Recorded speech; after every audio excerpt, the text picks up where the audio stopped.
muna tayo ng apron kasi mamantika yung gagawin natin ngayon. So dahil tag-ulan ngayon, lagi akong may tinctures dito. So meron akong lagundi.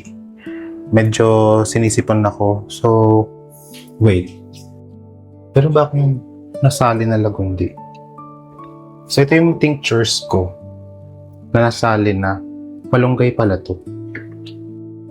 Wait, naubos na yata yung lagundi ko. Ito ang lagundi. Hindi ko pa nasalin.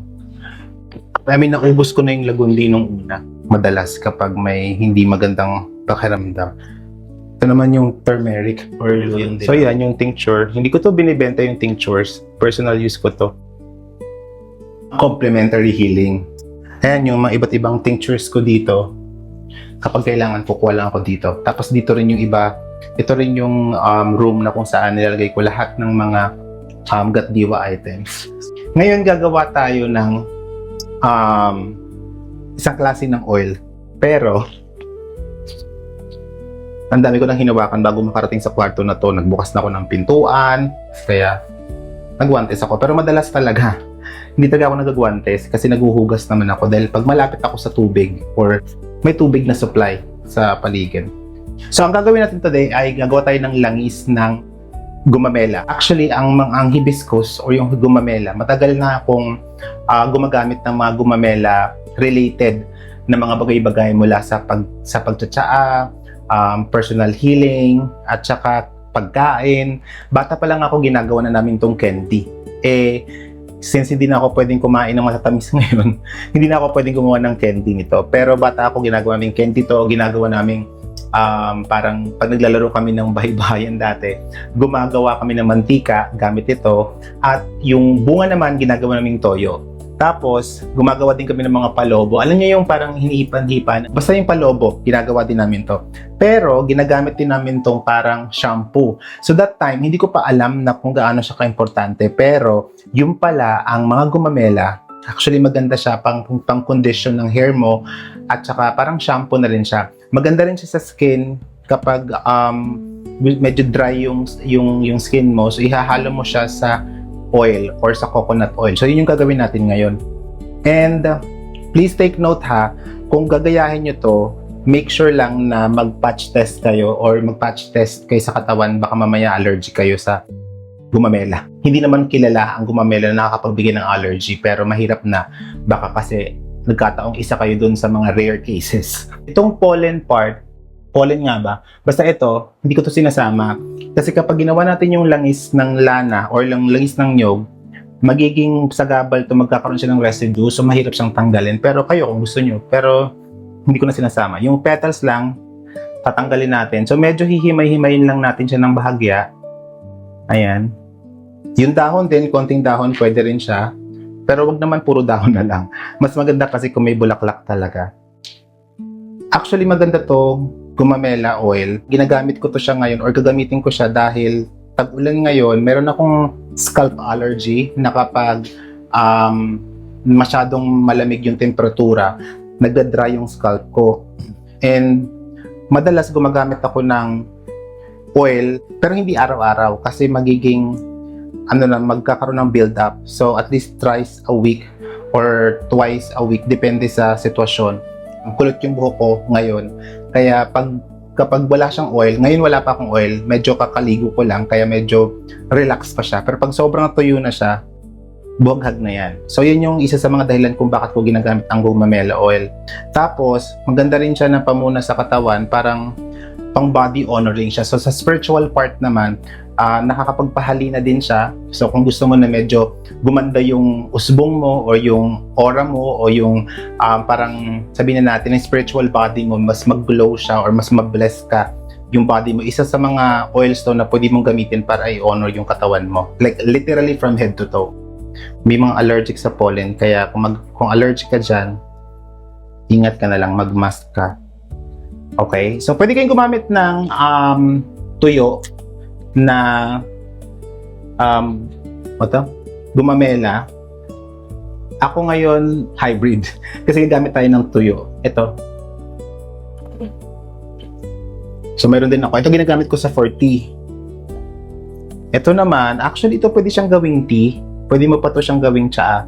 Yung pinagtanggalan, ready na siya para sa ating lana making. Tara, samahan niyo ako at tuturo ko sa inyo kung paano ko to ginagawa.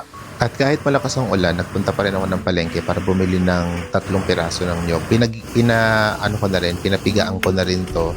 Tapos ay ang hawak ko ngayon ay ang ikalawang gata or ikalawang piga. So may tubig talaga siya. Pero para matanggal yung maraming tubig, pagpahingahin nyo muna siya or i-sit nyo muna siya for 2 hours, mga 2 oras hanggang maghiwalay yung gata at saka yung tubig. Tapos bubutasan ng konti sa baba para matanggal nga yung sabaw o yung tubig hanggang sa may matira na lang yung sa part ng may gata. Hindi naman kailangan na matanggal lahat pero mabawasan lang yung tubig para pwede nyong ihalo sa kakang gata or yung unang piga. Ito yung hawak ko ngayon.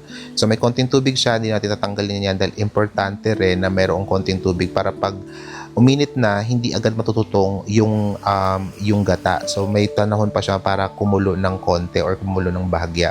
So dahil sa tinanggalan natin yung tubig, yung pangalawang piga, so pwede na natin siyang ihalo ng sabay. Tandaan na hindi dapat malakas yung apoy ng sobra, lalo na kapag nagsimula na siyang bumula or kumulo. At pag nagsimula na siyang kumulo yung gata, masinaan pa at ihalo na agad yung mga gumamela dahil kailangan siyang ma-infuse ng maayos. Dahil kapag hinalo mo siya, kapag mantika na yung gata, maluluto na yung gata, matututong na yung gata at magkakaroon na ng latik, hindi pa luto or hindi pa properly infused yung mga gumamela at magiging sanhi yan ng pagkasira agad dahil matubig pa ang gumamela at masyado na magiging tutong ang inyong mga latik. So dito naman kailangan lang ng tuloy-tuloy na halo dahil para hindi masunog at ang iniin natin as maging dark brown pero hindi naman kailangan maging black, hindi maging sunog. So dark brown para talaga matagal ma-store or maitabi at hindi agad masira. Okay. Grabe, inabot ako ng mga 2 oras yata para gawin yung lana. So, ito na siya. Okay, so ready na ulit tayo. Bago ko to ilagay dyan, isalin, so ito yung kanina, yung hibiscus flower, gawin nating tsaa. Kasi sayang eh. And yung matitira, yun na itapon natin sa halamanan.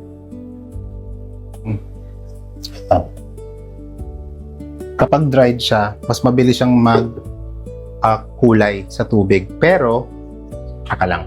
Meron ako ditong hibiscus tea. Nasaan na ba yun? Di ba na wala pa? Ayun. Na dried. So, nilagay ko na yung fresh. Hindi siya masyadong naging makulay. Pero tingnan nyo, pag nilagyan ko siya nito, kahit siguro mga konti lang. Lagyan pa natin ng isa. Isang pilas. Ayan. And then, lagyan din natin ng kaunting dried lemon. So, meron akong lemon dito. Although maasim na yung hibiscus tea, pero ang kinaganda kasi, kapag may lemon siya, parang mas nababalance yung lasa. Yung asim niya, hindi siya kakaiba. So, parang lasang lemon. Pero kung gusto niyo matikman, syempre, yung lasa talaga ng hibiscus tea, pwede naman hindi lagyan nito. So, dito, sasalain lang natin siya. Kuha lang kayo ng cheesecloth, or katsa, or kahit anong panala na medyo maliliit para talaga hindi sumama yung mga latik or yung mga natitirang mga kung ano-anong mga bagay doon sa mismong lana. So ito ang gamit ko ay coffee filter kasi mas madali itong makasala or maganda itong makasala. Hindi siya basta-basta nakakalusot doon sa mismong salaan yung mga kung ano-anong nandito sa lana na tira. Parang may mga lata kasi siya, 'di ba, ng latik or ng ng coconut. Ayan. So medyo matagal-tagal ng konti ito dahil talagang gustong filtered siya. Ayan. So mag-aantay pa ako nito. So habang nag-aantay ako, kaya ito naisipan kong magtsaa kasi matagal-tagal na antayin to, siguro mga 15 minutes to bago maubos. Ayan. So, ang kulay pala nito is medyo iba sa ibang lana. In person, di ko alam kung nakikita nyo dito, medyo orange siya. Hindi dahil sa nasunog siya, kundi dahil sa kulay din itong lana. I mean, ng hibiscus na hinalo ting fresh. Pero pwede sana siya maging whitish pa or parang clear pa yung lana. Pero sinadya natin kasi na medyo toasted ng konti. Pero hindi sunog ha, na hindi, paano ba to? Toasted siya, pero hindi yung parang uling na. Kasi mawawala naman yung mga properties na nandiyan sa kanya.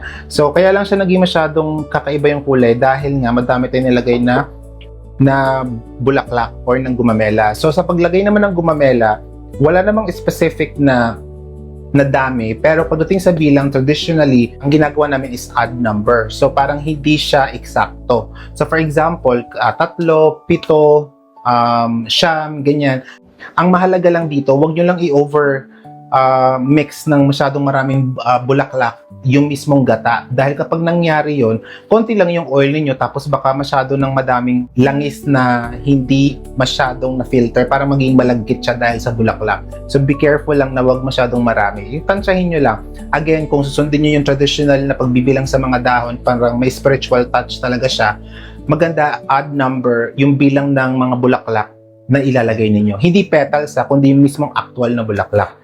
Ngayon, pwede nyo siyang gamitin, yung mismong lana oil na to, pang haplas sa katawan ninyo bilang, maganda kasi siya sa balat. Pero kung sensitibo ang balat ninyo, mag-patch test muna kayo, inuulit ko, kahit na anong mga panglagay sa katawan, kahit natural pa yan. Kung hindi kayo sigurado, mag-patch test muna kayo, maglagay muna kayo konti sa mga parts na di sa main part ng body ninyo.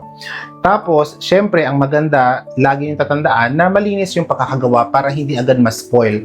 Kasi kung gumagamit ng fresh flower para mag-infuse, kasi technically infused oil siya. So, kung gumagamit ng infused, kung gagawa ka ng infused oil tapos fresh yung gagamitin, hindi siya maganda na ibabad ninyo ng matagal yung flower kasi after ng ilang linggo, maaari na itong mga moy bulok. So, ang ako personally, mas gusto kong mag-infuse ng traditional, yung niluluto siya kasi hindi na siya mabababad ng sobrang tagal. Pero, dito sa gagawin ko, since mayroon naman akong dried herbs, so ang mga tuyong halaman, yun mas matagalan ang shelf life nun kapag ginawa nyong infused oil or infused herbs. So, for example, itong gumamela, ano ba yun? Saan na ba yung gumamela natin? Hindi ko na alam saan ko nilagay yun. Itong gumamela, tuyong-tuyo na siya. So, pwede na natin siyang ilagay dito. Hindi to required ha, pero kung gusto niyo mag-infused oil ng hindi niluluto, pwede naman. Gumawa kayo ng lana na walang bulaklak. Tapos, pagkatapos nun, magpatuyo kayo kung wala pa kayong tuyo, or bumili kayo ng tuyo na mismo, tapos saka nyo siya ilagay, ibabad nyo ng mga ilang linggo. Tapos lagi dapat nasa madilim na part ng bahay, saka sa aparador, sa cabinet, or sa isang lugar na hindi nasisikatan ng araw, lalo na kung clear yung gagamitin ninyo. Pero kung ang mga bote ninyo ay ganito, mas safer kasi to. Mas matagal itong masiraan dahil nga medyo madilim siya. So yan. So dinalagyan ko din to para may additional infusion na mangyayari. Again, uulitin ko, pwede yung diretsong ganito na ang gagawin ninyo, lalagyan nyo ng lana, o lalagyan nyo ng coconut oil. Pwede rin naman yung virgin coconut oil, pero ako kasi personally, yung traditional talaga fina-follow ko. Before pa naman dumating yung parang pagkasikat ng coconut oil na virgin coconut oil, ang pagluluto talaga ng gata at paglalana, yun na yung pinakamas popular. Kung meron mong nag-virgin coconut oil dati, hindi siya ganun kumbaga kakilala or kapopular sa tradisyon natin. Hindi ko sinasabing wala, posibleng meron sa mga ibang pamayanan na talagang traditional nila, pero karamihan sa atin, at least sa pagkakaalam ko, talagang niluluto yung lana. So, ito magagamit ko lang siguro mga 3 weeks, so good enough na at hindi agad ito masisira. So, salin na natin.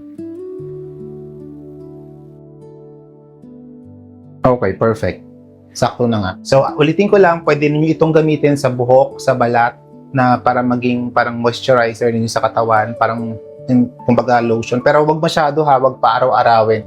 Tapos, pwede nyo rin siyang gamitin sa spiritual part ng panghalina or yung parang pang ano ng body, pang honor ng body para yung soul ninyo, yung energy ninyo maging parang blessed or maging energized kumbaga. Kasi yung flower ng gumamela, mayroon siyang positive energy na kapag in-apply nyo syempre sa katawan nyo, hindi lang sa physical reason, but sa spiritual reason, magiging malakas or nagbibigay ito ng boost para mas maging maganda ang overall energy ninyo.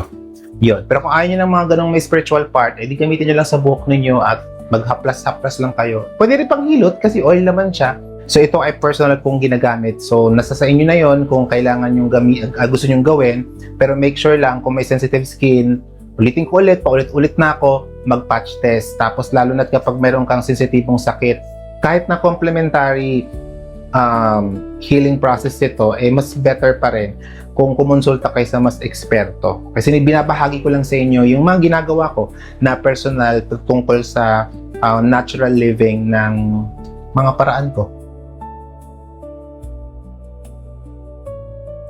So ayun lang mga Malaya, maraming salamat sa inyong panonood and sana may natutunan kayo kahit papaano sa paggawa natin ngayon ng gumamela oil. Maraming salamat at mabuhay kayong lahat. Paalam sa ngayon.